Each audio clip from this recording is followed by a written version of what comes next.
আমার বড় ভাই, সালাম করো। দাঁড়াও। বিনের সুতোয় যেমন মালা হয় না, তেমনি সামান্য একজন কৃষক কন্যা চৌধুরী বাড়ির বউ হতে পারে না। ভাইজান, খান বংশের মান মর্যাদাকে বিসর্জন দিয়ে সামান্য কৃষক কন্যার গলায় মালা পরাবার আগে তোমার স্মরণ করা উচিত ছিল, চৌধুরী বাড়ির বউ তারাই হয় যারা খান বংশের সঙ্গে একই সুতোয় বাঁধা। আমি তার ছোট ভাইয়ের মতো, আমি আপনার কাছে অনুরোধ করছি, বকুলকে আপনি গ্রহণ করুন। চমৎকার, তোমার নেতৃত্বেই তাহলে ওই ছোট লোকের মেয়ে বাড়িতে ঢুকতে সাহস পেয়েছে। তোমার সাহসের পুরস্কার তো আমাকেই দিতে হবে। আব্দুল্লাহ,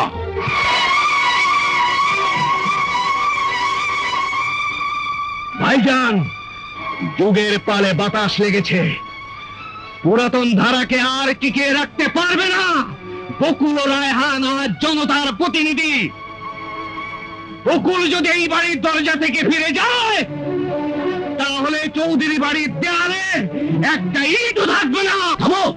আমাদের পূর্বপুরুষেরা ক্ষমতার আধিপত্য বিস্তার করে একের পর এক ইট গেঁথে এই বিশাল প্রাসাদ গড়ে তুলেছে। প্রাসাদ, সম্পদ, সম্মান সবকিছু রক্ষার দায়িত্ব এখন আমার হাতে।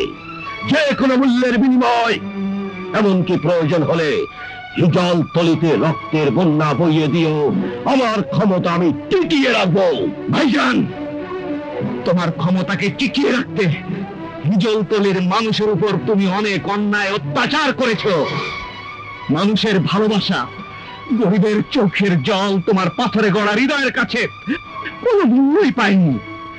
অমূল্য ভেবে যাদেরকে তুমি পায়ের তলায় পিষেছো, আজ আমি তাদের সাথে মিশে গেছি।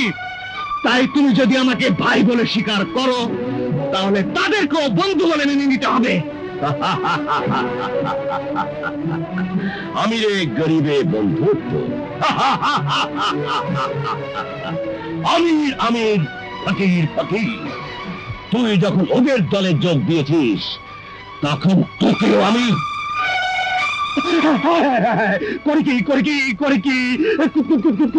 বাড়ির মধ্যে সব কি শুরু হয়েছে? ভাইয়ে ভাইয়ে রক্তারক্তি। শান্ত মালিক, আপনি শান্ত হন। সরে যা রমজান।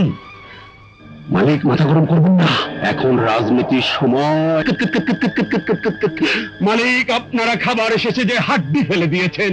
দাদার আমল থেকে সেই হাড্ডি খেয়ে আমরা বেঁচে আছি। আমি সেই হাড্ডির কসম দিয়ে বলছি, আপনি ছোট হুজুরের মন ভেঙে দেবেন না।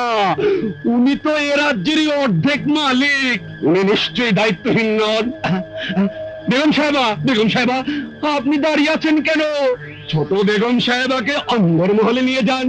কুত কুত কুত কুত কুত কুত কুত কুত।